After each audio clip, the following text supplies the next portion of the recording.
આ સમયમાં હવે બહારથી ખરીદીને શું ખાવું અને શું ન ખાવું તે લોકોએ ચોક્કસથી વિચારવા જેવું છે, કારણ કે બજારમાં આરોગ્યના દુશ્મનોની ભરમાર છે. વધુ એકવાર અમદાવાદમાંથી નકલી ઘીનો લાખો રૂપિયાનો જથ્થો મળી આવ્યો છે, જેને ફૂડ વિભાગે સીઝ કર્યો છે. ત્યારે ક્યાંથી અને કેવી રીતે થતો હતો આખો આ વેપલો, આવો જાણીએ.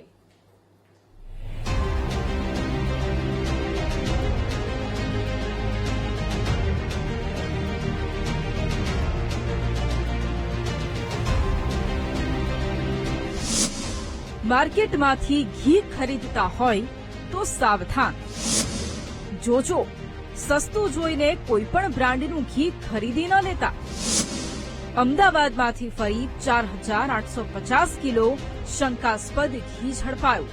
અમદાવાદ શહેરમાં શુદ્ધ ગાયના ઘીના નામે વેચાણ કરવામાં આવી રહેલા શંકાસ્પદ ડુપ્લિકેટ ઘી સામે ફૂડ વિભાગે કાર્યવાહી હાથ ધરી. દક્ષિણ ઝોનના ઇન્દ્રપુરી બોર્ડ વિસ્તારમાંથી અરવિંદભાઈ નાગરના ગોડાઉનમાંથી રિધમ કાવ ઘી અને વચનામૃત કાવ ઘીનો શંકાસ્પદ જથ્થો મળી આવ્યો છે.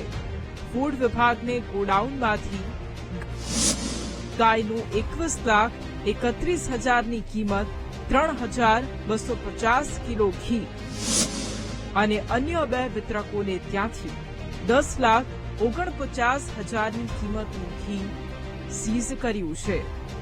સાથે જ ગોડાઉનને સીલ મારી અને કાર્યવાહી હાથ ધરી છે. પ્રાઇસ ઘીના ડબ્બાઓ પર લખેલી હતી અને જે મેન્યુફેક્ચરર દ્વારા સ્ટોકિસ્ટને આપવામાં આવતું હતું એ પ્રાઇસમાં ઘણો મોટો ફરક જોવા મળે અને એ ફરકને આધારે શંકાસ્પદ ઘી હોવાનું પૂરેપૂરું લાગે. તેથી એફએસઆઈ એક્ટ અંતર્ગત બંને બ્રાન્ડના નમૂના લેવામાં આવેલા છે અને ત્યારબાદ એને લેબોરેટરી ખાતે પરીક્ષણમાં મોકલવામાં આવેલા છે. લગભગ 3,250 કિલોનો જથ્થો ઇન્ડસ્ટ્રીયલ એસ્ટેટ ઇન્દ્રપુરી ખાતેથી મળી આવેલો.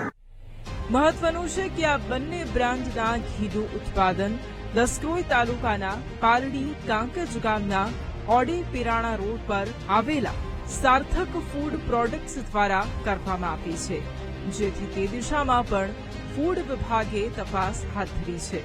પરંતુ મુદ્દો લોકોના સ્વાસ્થ્યનો છે, ત્યારે જાગતા તો લોકોએ રહેવું જ પડશે, કારણ કે તંત્ર જાગે ત્યાં સુધીમાં હજારો લોકો આ ડુપ્લિકેટ ઘી આરોગી પણ ચૂક્યા હોય છે. દીપક સોલંકી, વીટીવી ન્યૂઝ, અમદાવાદ.